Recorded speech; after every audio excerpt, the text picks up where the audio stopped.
children are growing up online, it is good that we don't shy away from these conversations and we start having these conversations early for parents, for caregivers, educators, a big brother, big sister, aunties, uncles. I mean, everybody. It's literally going to be a joint effort. My name is Elizabeth Ikedoro, and I am a cybersecurity professional. I'm also a fellow of the Trust and Safety Africa Academy, and I'm conducting this training in conjunction with the Trust and Safety Africa Academy. So if at any point you don't see my screen or you don't hear me or you want me to probably backtrack on something I have said before, you can unmute and ask, or you can raise your hand, right? Let's see the show of hand, and I would actually pause to take your question or to backtrack if you want me to. Again, you're welcome to this training, and the title of this training is Building Safer Digital Futures, Understanding Cyberbullying, AI, and Digital Parenting for Child Online Protection. So before we begin, this is an icebreaker, and I would love for us to get started with this icebreaker.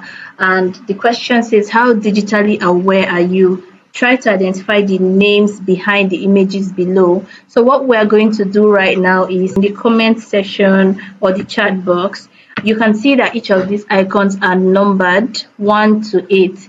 So for 1, I wanted to put the name in the chat, 2, 3, 4, all of it, right?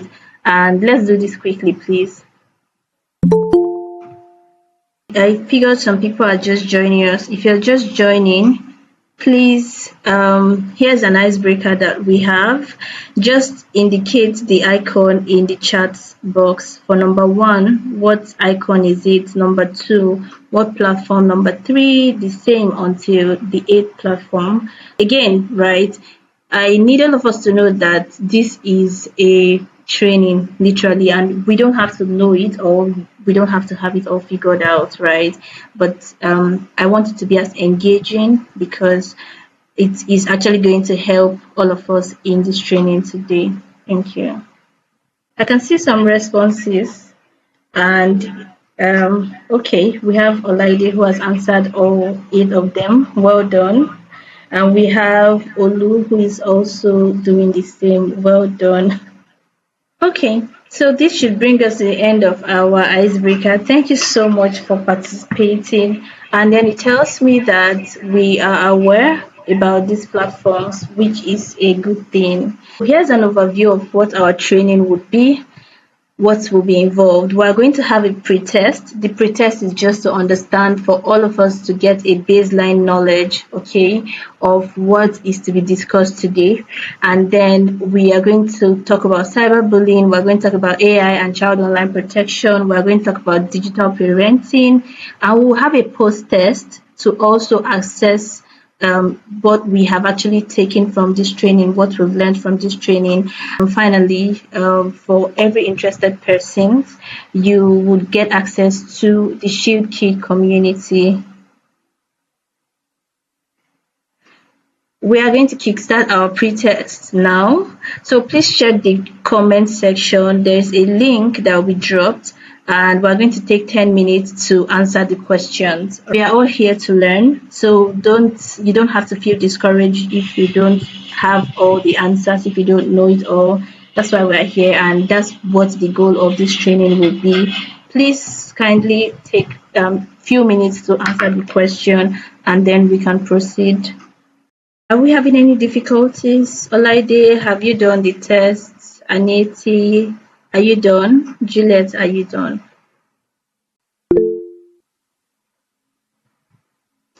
All right, Olu, well done, amazing. What makes a person a child? So according to UNICEF, a child is any person under the age of 18 years, right? So I know that even though we have children about 16, 17, they really don't want to associate themselves as children, right? But then this is UNICEF's definition of who a child is. So this pertains to every single person who is under this age range. And now we're looking at cyberbullying. We want to talk about what it is, the types, the impact, the prevention, and the response. So what is cyberbullying? Cyberbullying is simply the use of technology to intentionally hurt, embarrass, threaten, or exclude someone. As opposed to face-to-face bullying, with cyberbullying, it even goes more because it means that the reach can literally be anywhere, right? We're talking about online. It can be some two persons in different geographical regions, anybody from any part of the world really. And again, the impact is usually long term, and it actually probably stays on for life. As the saying that whatever goes on the internet stays on the internet forever. So what are the common forms of cyberbullying? So abusive messages are actually termed as cyberbullying, even though sometimes people often mistake abuse for banter. I know that a lot of people would claim that, oh, we're just banting, well, no, it's nothing, right? But then it is something if a person is being abused, or being words are being thrown at a person in a manner that they don't like. Now, one thing that also makes it cyberbullying, right, is the intent, right? Why are you doing this? The intent is usually to hurt a person. And then secondly, you're looking at the power. Sometimes a lot of people, want to assume that kind of power over someone else, or feel like they are better than someone else. And so they go on to carry out these forms of attacks. It might not necessarily be children to children, it can even be adult to children. So another form of cyberbullying is fake accounts. The fact that a person goes online to create an account. Now, there are two ways to it, where you can create an account, can be created in the name of another person, and that would be used to malign the reputation of someone else. So when an account is created, which is not in one's name, right? And then for whatever intent that it is created, it is considered a form of cyberbullying. You also have rumors and gossip, when you have a lot of people sharing all forms of misinformation, basically something that is not true, something that is not verified, all right? And then the intent again is to just hurt a person, to say what they had, state that they had done something, or they have said something that they have actually not done or said. Another form is exclusion. Now, the internet is supposed to be all inclusive, right? But then the intent for this one is to have a person isolated, so that that harm can be perpetrated even more, and that way they are removed from that whole equation of inclusivity that the internet actually pushes for. And then another form is humiliating photos or videos. This can be seen in the form of using tools, right, to create videos, or take pictures of people, all right? And when mobile devices are used to take pictures of people in a manner that they don't want to be presented, that is considered a form of cyberbullying. Lastly, we have the wrong use of generative AI tools. We're going to talk more about generative AI tools as we proceed. But now we've seen a lot of cases where people are using AI tools to make videos of people carrying out different actions that they actually did not do. Okay, and then AI is becoming so good that it is hard to tell right now. So these are the forms of cyberbullying. If you see it on any platform, you should be able to then tie it to what it is, name it and call it what it is, and then we'll see how appropriate measures can be carried out. Next thing is the impact of cyberbullying. Now, cyberbullying is not just the physical, right? It goes beyond that. It affects a person mentally, it affects the emotional well-being of the person, and then even the physical aspect of that child. So we have emotional distress. This is one of the impacts that cyberbullying causes. We have anxiety and depression. Another impact is poor academic performance, where the child can hardly concentrate, they don't want to be at school, or they can't really bring themselves to do anything because of that's how they have been made to feel. And then there is the social withdrawal, where you see the child wanting to be in solitude. The child wants to be isolated always, because they are beginning to feel less of themselves, and that is why this is a crime, right? It is an offense because nobody should be made to feel less of themselves. Then another impact is loss of self-esteem, where you have an all bubbly child and suddenly that child is no longer the bubbly child that you know. The child is no longer lively, the child who actually shows up and brightens the whole place, and suddenly you're not getting that energy from that child. This is one of the things that cyberbullying can cause. Finally, you have mood changes. This child is happy and suddenly this child is down, right? They are no longer happy as they were at certain times, and you see that fluctuations happen on and on and on and on and on again. So these are some of the impacts of cyberbullying. Next we're looking at is the prevention and response. Okay, so children should be made and be taught not to retaliate, because if you retaliate, then what makes you any different from the person who is actually bullying, right? So that makes you a bully as well.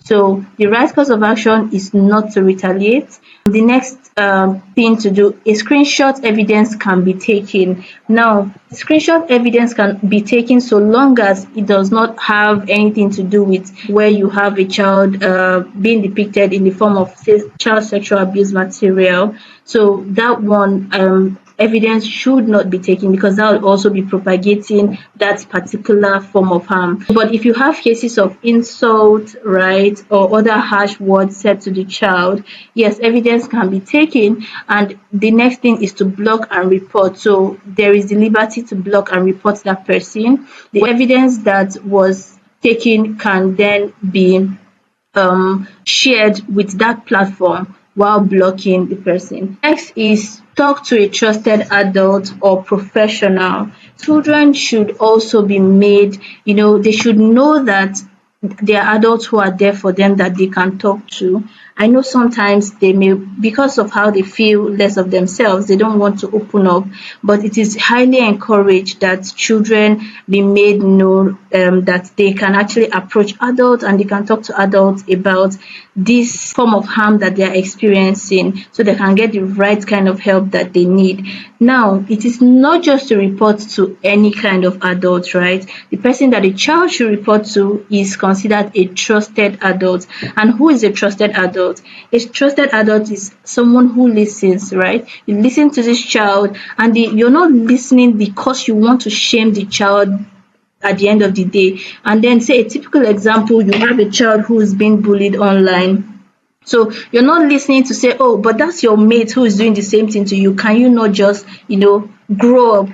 That should not be the response to a child who has been bullied, right? They should know that they can listen, or the adults that they're reporting to can listen without shaming them or judging them. The next thing about being a trusted, or how one can be a trusted adult, is to assist, right? The child comes to you, you're able to take action, assist the child if it has to do with reporting on a particular platform, to help report that case to the platform, right, where that child experienced being bullied. And if it's even, say, an online school learning environment, you would do the same also, where you would report to the relevant authorities managing that platform for the child. And the next thing is to help. A trusted adult is one who helps a child identify other trusted adults that they can reach out to. Say for lack of experience, you don't have certain ideas about handling certain kind of issues, online issues, it is advisable to reach out to other professionals who is that, like, that's their line of work and they know what actions to carry out, what authority to take you to or to report to, so that child is safe online. The next thing is to remain calm. A trusted adult is someone who remains calm when a child reaches out. So irrespective of the extent of the harm that has been done to the child, or irrespective of how much bullied the child has been or has felt, you want to remain calm. Yes, there is that tendency for your emotions to be high or to be very angry, especially as a parent whose child comes to you to let you know how much harm a person has caused them. And that is a legitimate feeling. But while that feeling is legitimate, it is advisable that you remain calm. when that child reaches out. And finally, be kind. When a child reaches out, please ensure that you're kind to not just that child, but even to yourself, because there is a temptation to want to feel like you did not do enough, or you're not doing enough, or you did not even try enough, or try to blame yourself as to why your child is being bullied. You really can't control the actions of other people out there. So be kind to yourself, be kind to your child. Next, we're going to be looking at AI and child online protection. Just before we go into it, this is a survey carried out by the Nigerian Communication Commission. And this study was done on young children and digital technology. So you're looking at the children's exposure to online threats. This survey, what it revealed, the level of threat online is 90% of children in this demography, that is 4 to 16 years old, 90% of them come across sexual images or content. And then you have 63% of them get unwanted sexual approaches in a chat room, in social networking sites, even via emails. And then you have 63% being sent sexual images or content. And 28% of children online get pressure from their friends to do things that they don't want to do. Having this knowledge, that just tells you how broad the threat landscape is for children, and this is even Nigeria. Moving on, let's talk about generative AI. First, we know that AI is artificial intelligence, and it's like a group of computing systems that would carry out actions in a manner that a human being would think and carry out those actions. Now, having known that, what is generative AI? As the name implies, generative was coined from the word to generate something, right? So it is just technology that creates text, images, audios, and videos from user requests, or what you call prompt, where you tell the AI what to do and then it does it for you. And a typical example of a generative AI is ChatGPT, which is one of the most popular one. And then you have Copilot, you have Gemini, you have Grok, and so on and so forth. So what are the opportunities with AI for children? You have personalized learning. There has been that high increase in AI helping with the way children learn these days, where each child, we understand that every child has their needs, and learning has to be tailored to a child's needs. And then one of the things AI has done is to help with child's learning according to their needs and according to their abilities, which is really great. You also have accessibility for differently abled children.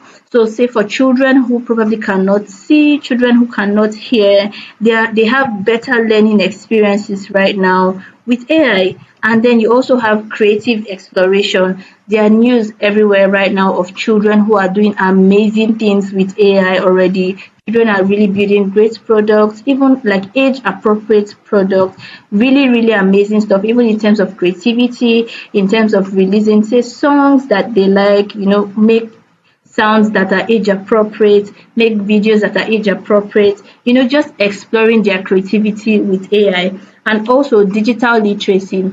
We are now in a globalized world where the future is technology, basically. So AI is helping enhance digital literacy for children.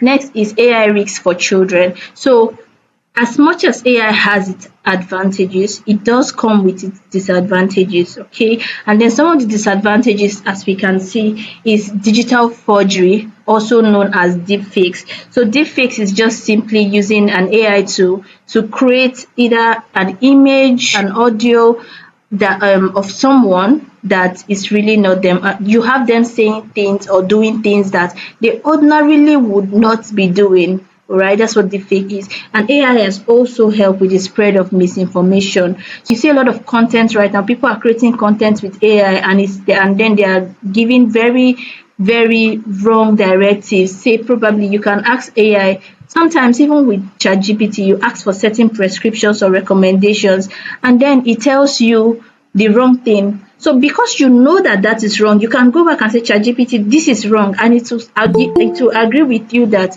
it is wrong, right? So you have it passing a lot of misinformation. So these are one of the risks that AI poses for children, where they get directives to do certain things that they are not supposed to do, and that is not even appropriate information. That is not backed with any sources, because really it does not exist and it's just a lie. Another risk is child sexual abuse material, also called CSAM or short CSAM. A lot of people online, go on to create very terrible, illicit content of children. They pick children's images from their social platforms, and then they defy these children, all right, using these tools, which is a huge crime. Another thing is sextortion, where when these images are done, right, of children where they probably get undressed with an AI tool, these perpetrators then chat them up and they try to blackmail them with that particular image by telling them that, for instance, they will share this picture with their friends or share this picture with whoever or with the world, because they want these children to play to their gallery, right? And they threaten these children with this sort of images. Okay, we have another person in the lobby. You're welcome. The next thing is over-reliance on AI tools. As much as AI is good, you don't want to have children rely on AI tools, because it will take away the autonomy of the child, it will take away the agency of the child. AI is supposed to be like a partner, a critical thinking partner that helps children to carry out, like, do really great stuff in terms of, say, research, even assist in their assignments or projects, but it should not be one where they cannot do without, one where they cannot carry out any function of their own without that AI tool. Another thing is manipulation. A lot of people use AI tools these days to manipulate children, where they can take on the faces of people that these children recognize as though they are the ones, to get the children to carry out certain actions that they should not be carrying out. Then you have grooming, where people actually pose to be children themselves, and they try to, get them to carry out actions that they also should not be carrying out, right? And the intent is to actually inflict harm on these children at the end of the day. This is a report from the National Center for Missing and Exploited Children, and it says over the past 2 years, NCMEC's cyber tip line has received more than 7,000 child sexual exploitation reports involving generative AI, and the numbers are expected to grow as the trends continue to be tracked. These are the risks that we would be seeing, right? We're already seeing it, but we would see more of it, okay? And that is why this discussion, we cannot help but have it. We cannot help but train our children. We cannot help but be aware of them ourselves. So we're better equipped to raise children who are responsible online, who behave well online, who are confident online, and who know that they can be safe online because they have the right knowledge to navigate the online space.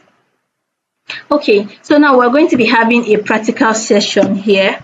Right, so this is just, I mentioned generative AI earlier and what it can do.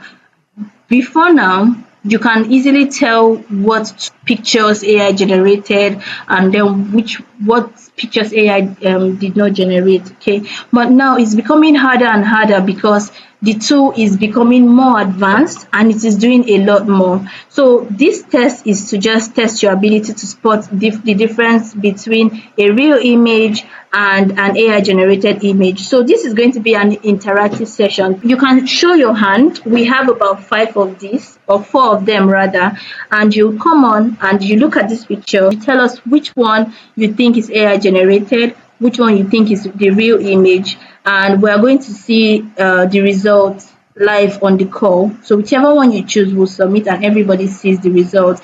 Again, please know that we're all here to learn.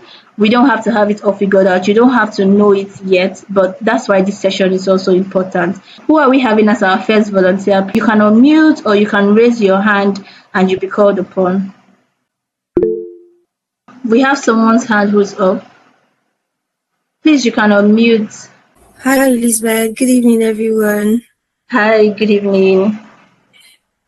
Okay, so the original looking photo here should be photo A, while the AI generated photo is photo V. Okay, I so we're hope going I'm to correct. so we're going to select the real image, all right? Yes, please. Photo A. Okay, can we have another person come on board? Okay, yes, this is Daniel. Okay, Daniel, So all also, right. yeah, I also go with photo A for the original image, then photo B for the AI generated image. Okay, Reason is because I'm looking at their hands and I'm seeing some AI generated things. okay. All right, awesome. This is moment of truth for all of us. They both chose photo A as the real image, and let us see. Okay. All right, yay. We have so we have some AI gurus amongst us. Yes, you are right. Photo A is the real image, and then if there's anybody here who's on the call who is wondering why photo A is the real image, with AI tools, right, they are telltales actually, or AI generated images, they are telltales, and you often have signs of, you can have, say, missing parts in a person's body, right, or say missing fingers, and if you, or the detail is not like well defined. So if you look at this image here, I don't know if you can see my mouse, you can also see the hand of this child. Okay, you can see how displaced it is, and also you can look at these other hands of these children. Sometimes even with the eyes, you can see that they are not well positioned, their hands are not, their fingers are actually not complete. These are some of the things that you would see with AI images. Again, we have like images that are, better now also, that you can hardly tell that they are generated, right, or they are generative AI images. Let's go to the next one. Well done, Daniel, and well done to our first person. I don't know if that's Alero, but then well done. Let's have another volunteer, please. You don't have to have any scare about whether you're right or whether you're wrong. The aim of this is to actually learn better how to detect this sort of images, or just equip ourselves with the right knowledge on how we can tell that this image is AI, this image is not AI, and so we don't believe certain information that we see online. All right, please go on and speak. I think someone sent it up. Okay, I think for me it's a little bit difficult to tell, to be honest, which one Okay. is AI generated, Mm-hmm. or I would just go with A, but no reason, to be honest. I just think it just looks too perfect. So I'm going with A. Okay. All right. I think another person's hand is up. Please go on. Cynthia. Okay, Cynthia, go on. Yes, I'm back again. So I'll Well go done, with A as Cynthia. well. I'll go with A as well because I think the mirror image looks more realistic than what we have on photo B, yeah? Mm-hmm. So the reflection on the water looks more realistic than what we have on photo B. I hope I'm correct. So are you both saying the real image is photo A? Is that it? Yeah, for me, that's what I'm saying. Photo A. Daniel, Okay. No, is I'm that saying what you're saying? Daniel, is that what you're saying? the real image for me is B. The real image The for me real is B. image is B. Okay, Cynthia says A Yes. and Daniel says B. All right. Because Daniel spoke first, we're going to choose B. But then whichever we choose, you both see to know who's right. Okay. So Cynthia chose A and Daniel chose B. And so Daniel is right.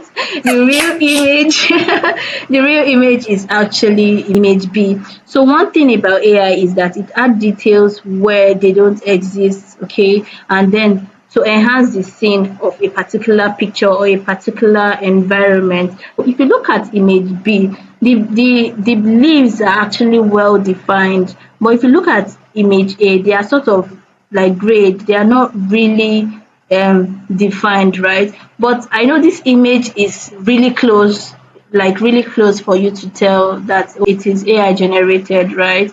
But yeah, these are like I said, the tools are getting better and better by the day, right? And that's why this is actually important. So we know that even for professionals, I know we have professionals on this call now, it's going to also get hard, right? But we'll keep equipping ourselves and then learning better on how to detect these AI generated materials. Moving on to the next one, can we have volunteers come on? Please, you don't have to feel shy about it, and you don't have to really, don't let it bother you that you don't get it, okay? It's okay. It's absolutely okay not to. With continuous exposure, with continuous training, you will get better at identifying them. So let's have two volunteers, please. Also, if you don't want to come on, you can just put your answers in the chat box, okay? And I will just go with that as well. But if you want to speak, you can unmute and speak. I would really appreciate that you speak because it helps us, right? We can just converse around it. Okay, someone's hand is up. Please go on. So the real image is image A. Okay, The real image is image A. okay. Well, our last person, Aya, chose A as the real image. Anyone else want to give it a shot?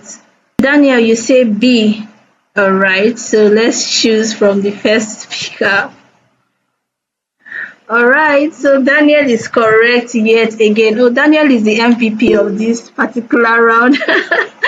That is three correct answers straight. Yes, the real image is actually image B. If you look at the reflections of the water, the lighting of the actual photo, the reflection matches what you have on the water, right? So sometimes AI generated images have like some inconsistencies, as you can see with this one, right? Another time, so they have a certain kind of shininess, right? I know that's not the only thing you can use because both images are shiny here, but there's also a certain kind of shininess and lack of detail that you can find in AI generated content. So well done, Daniel, for getting that correctly. And this is the final one for this particular round. Can we have two people volunteer to tell us which one is the real image and which one is not? You can drop it in the chat, you can raise your hand. Okay, so we have David, and David says the real image is A. Do we have anybody else who wants to counter that? And Daniel also says A. So moment of truth, let's verify. Both David and Daniel are correct. Well done.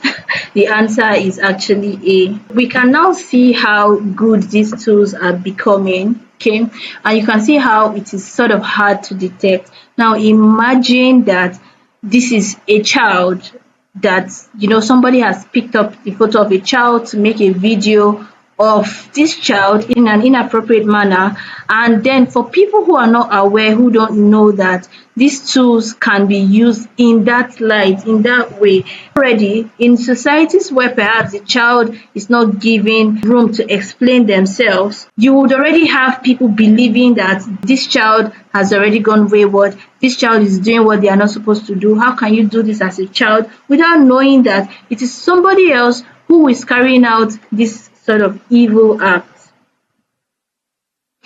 Now we're going to get on to digital parenting. What is digital parenting? Digital parenting is simply guiding children in their use of digital devices and the internet, and it focuses on the safety of the child, the responsibility of the child, and then the healthy habits of the child. So what are the challenges that parents face in terms of digital parenting? You have screen time management. It's not really easy for parents, especially for parents who have to go to work to consistently monitor what their children are doing. But then, while it is a challenge, it's a challenge that actually has to be addressed because you don't want your child spending all day doom scrolling on social platforms, because that also has its own effect on that child. while this is a challenge, it is something that the parents can actively learn, actively begin to incorporate in their homes to help their child manage their screen time. Another challenge of digital parenting is online safety assurance. Now, as a parent, while a parent can assure and make sure that their child is safe offline by, okay, you know that your child is at school at this certain hour, you know your child is at home at this certain hour, you know your child is at certain place at certain time. Online, there is that challenge because it is borderless. Your child can literally be in their room, but they are accessing places, different platforms from different regions, connecting with different people from different regions. So what assures a parent that their child is safe online? This is one of the challenges that parents actually face. They don't have that assurance, right? Then the next thing is keeping up with technology. Every day we hear about the emergence of new technology, especially with AI, where a lot of people, a lot of organizations are deploying and producing or building different kinds of technologies, different social platforms that caters to different needs, does different things, right? How do parents keep up? That's a major challenge. Then you also have boundaries and ground rules. So this one will be heavily placed on the family values. As a family, while you have values that sees to the general well-being of your family offline, that boundaries, those values also have to reflect in how you set boundaries online. And it's a case by case basis, really, depending on the age of the child. The boundaries or the ground rules that you set for a child who is 1 to 4 is different from the one you set for a child who is probably 6, 7, 8 and down to 16, 17 years old. These are the challenges that parents have. Is how do I set these rules? How do I, especially when it is not something that you have had from the onset and you have to start incorporating it in your home. Next challenge is leading by example. For parents, as much as we are concerned about the children online and what they are doing, there's also the concern for us as adults. Even as adults, there are times when you'll be scrolling social media, and I'm sure you have said to yourself, I've had enough social media for one day, because it feels too exhausting. You're tired, you're stressed, you're burnt out without doing anything, just by doom scrolling. So how do you also lead by example? That's a challenge, because if you don't have proper guardrails for yourself, how do you tell your child, I don't want you to be online for a lengthy period of time, while yourself you're online for a lengthy period of time? The child would not listen, because children naturally learn by watching their parents and taking cues from their parents. These are the tips to protect your children online. The first thing you want to do is you want to teach your child about oversharing. When your child has access to platforms, if you're a parent who is okay with your child having accounts online, you want to teach them not to overshare, because there are certain information that is not necessary, it's not relevant. You don't need strangers on the internet to know that about your child. Let them know what they can share, what they cannot share, and then certain information that would not tie back to them or easy for anybody on the internet to locate them. For example, say your child goes to a certain school, everybody online knows the school your child goes to, they know the street where your child's school is located, they know the closing hour, if you're going to pick your child, they know when you pick your child and when you don't pick your child from school. So those informations are not supposed to be online. Parents should let their children know these things. Another thing to teach children to protect them online is to think before they click. You have a lot of things popping up from anywhere.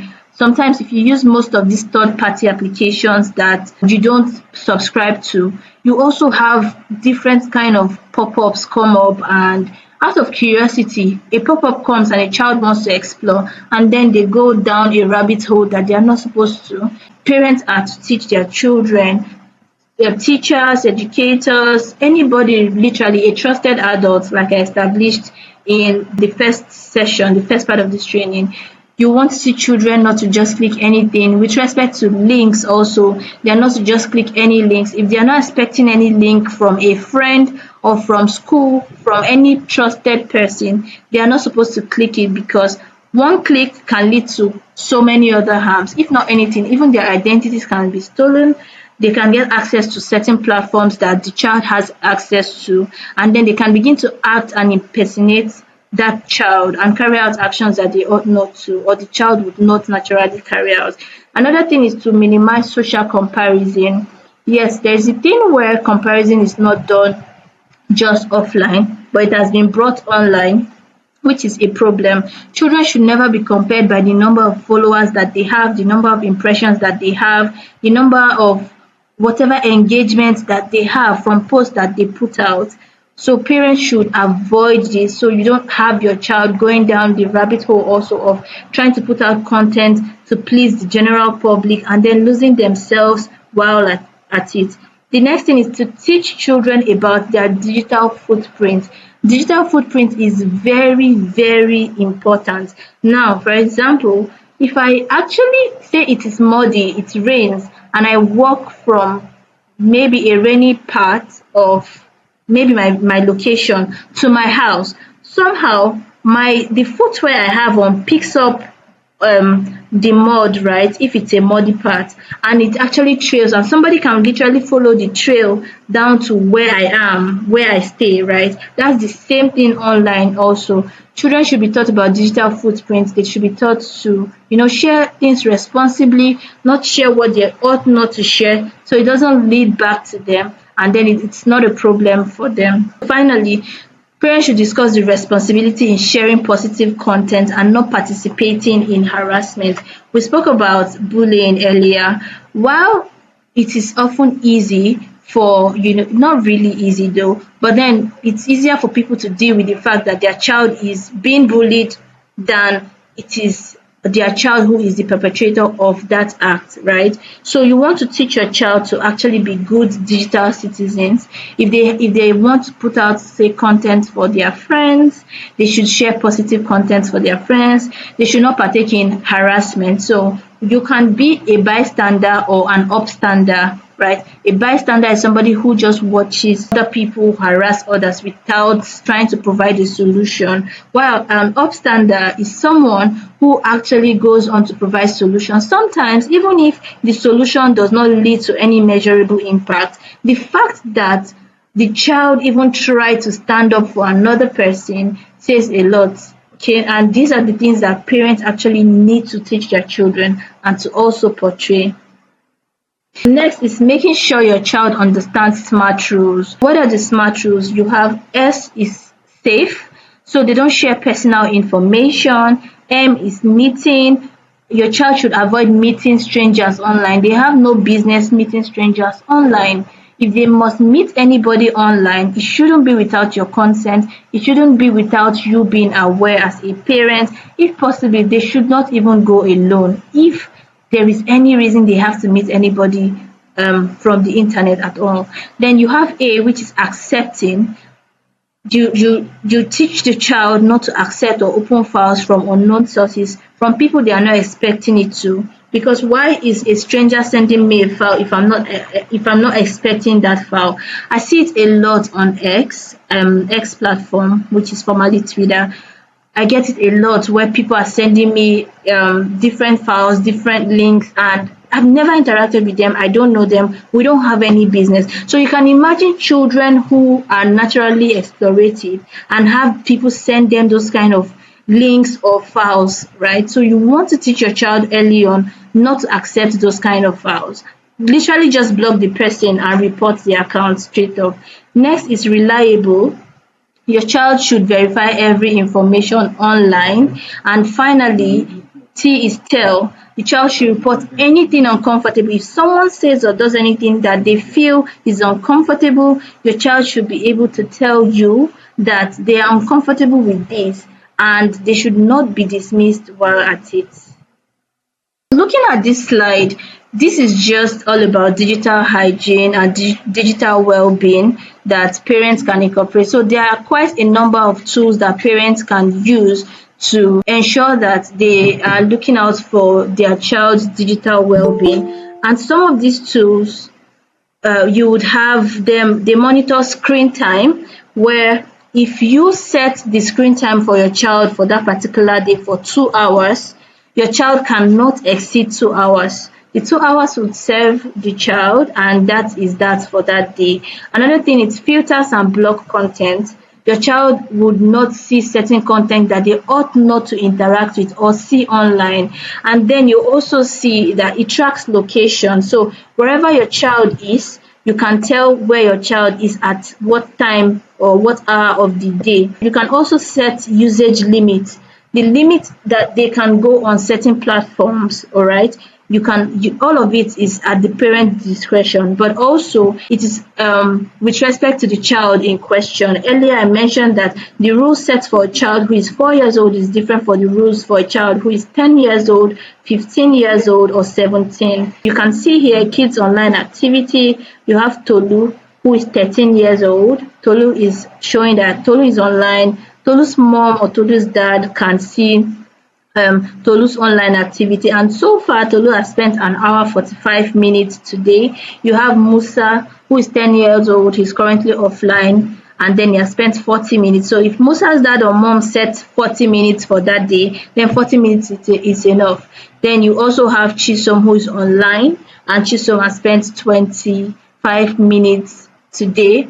And finally, you can see the screen time. You see 3 hours today, and blocked websites. You can see the number of sites that it actually blocks for your child, because those sites are probably where the child is not supposed to be, visiting. They have no business visiting that site. It's not age appropriate, so it blocks that. And then the total usage, the particular app, you can see that it's how many hours the child spent on that particular social media platform. So you can also see the most visited site. So if you set your child's say app usage or screen time for 3 hours, you can see across apps how it was splitted. If your child visited YouTube, if your child visited Roblox is a popular online gaming platform. You can also see Wikipedia. Then you can see pause internet. If you don't want your child to access the internet at any time, you will be able to pause their activity. You can track their location, and you see all they have done according to the percent, right? And you can see social media usage is 10%, games is 50%, educational content, say they have access to a learning platform, you can see how much time they spent learning, especially because children can be funny, right? And they can be tricky. They can come to you to say, oh, mommy, give me this time. I want to, complete my assignment. And you give them. But then with tools like this, they cannot lie to you, because you get to see it and you get to be in charge and you get to control it for your child. We are going to take our post test now, and the link will be sent in the chat. So let's take our post test and then we'll continue. And at the end of your post test, you will see your score. You have nothing to worry about. It's all we have covered in this session that is in the test. Please, once you're done with your post test, just indicate in the chat box. You can type done. Someone is in the lobby. If you're just joining and you're wondering, we are taking our post test. The link is in the chat. You can click on the link and then you can begin the test. We have less than 5 minutes. Olaide is done. Well done, Olaide. Thank you everyone for taking your time to complete this post test, and I hope that the knowledge gotten actually helped with answering the questions in the test. And I'm sure you saw your scores as well. So, do we have any questions? All right, we have someone's hand up. Please go on.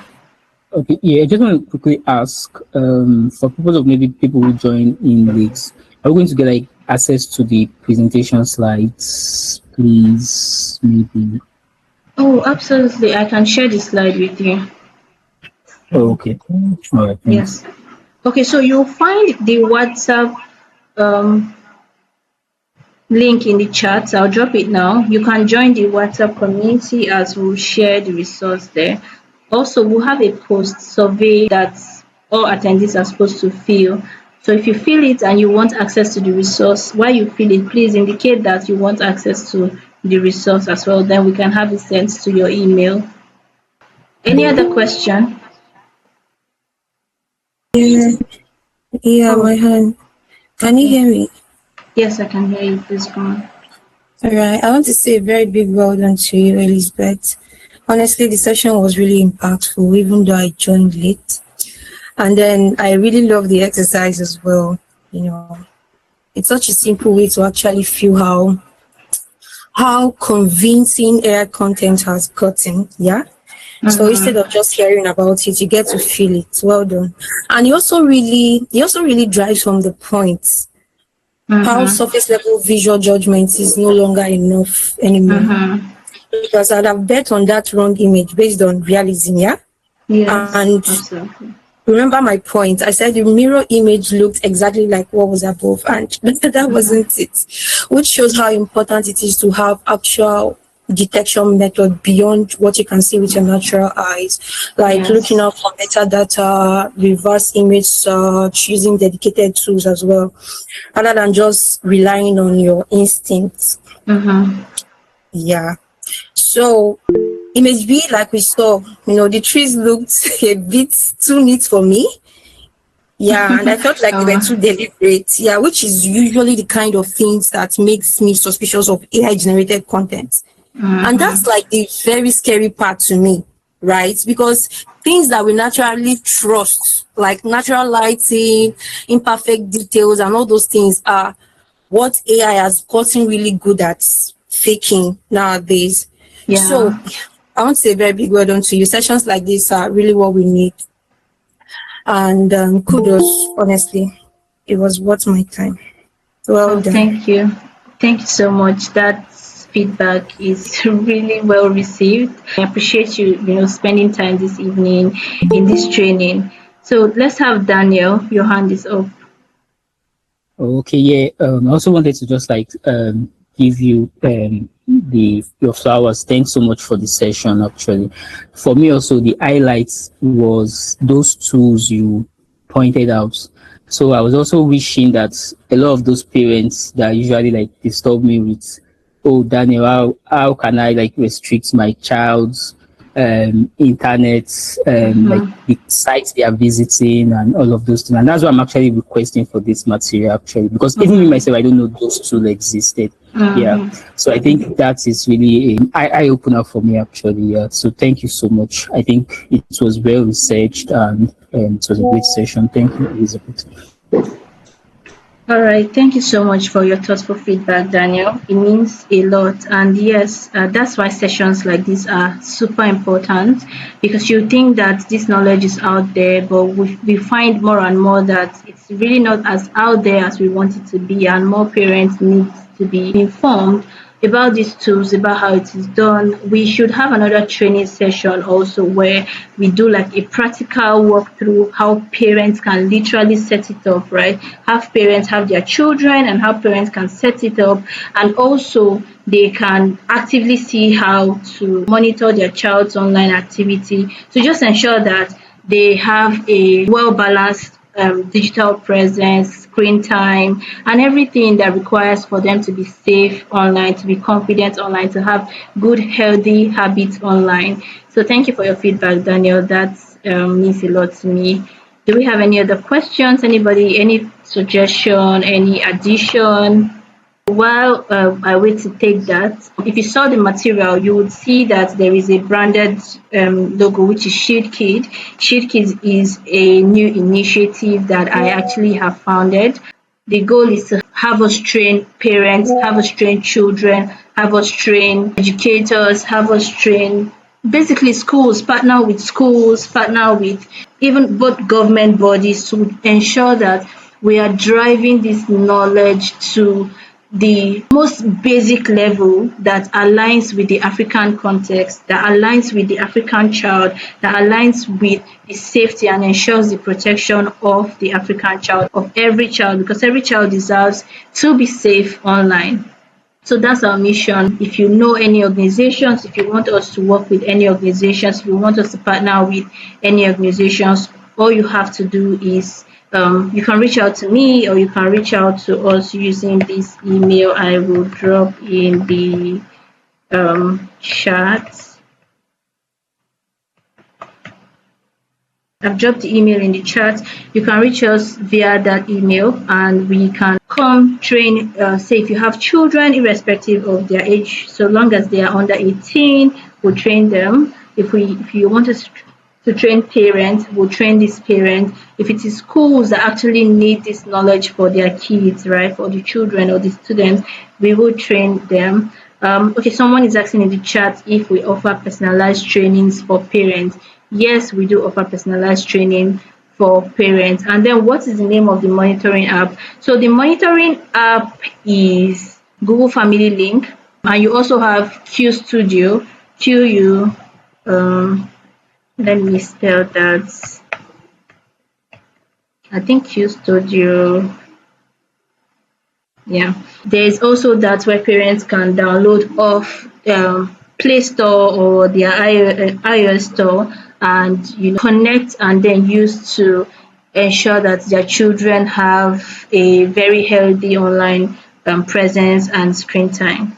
So that brings me to the end of my session, and if there are no more questions, please, I want to make a request of everybody. Turn on your camera, just have us see your beautiful and handsome faces briefly, and then we take a quick screenshot and then we can call it a night. Okay, thank you so much, David. Thank you, Michelle. Thank you so much, Joy. Oh, thank you so much, Mr. Olu. Thank you so much, Daniel.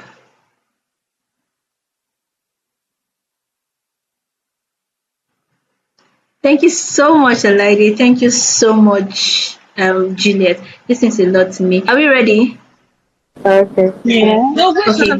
Okay, great. So 1, 2, 3, go. Shield Kid. Keeping the child safe online. Thank you so much, everyone. Thank you for joining this session. I do appreciate every one of you. And I'll drop the link to the survey right now. Please fill the survey, and if you want us to reach out, again, you can always reach out. You can be a part of the community, and we can help drive this conversation further than we are doing right now. Thank you for spending your evening with me. I appreciate every one of you. Thank you. Bye.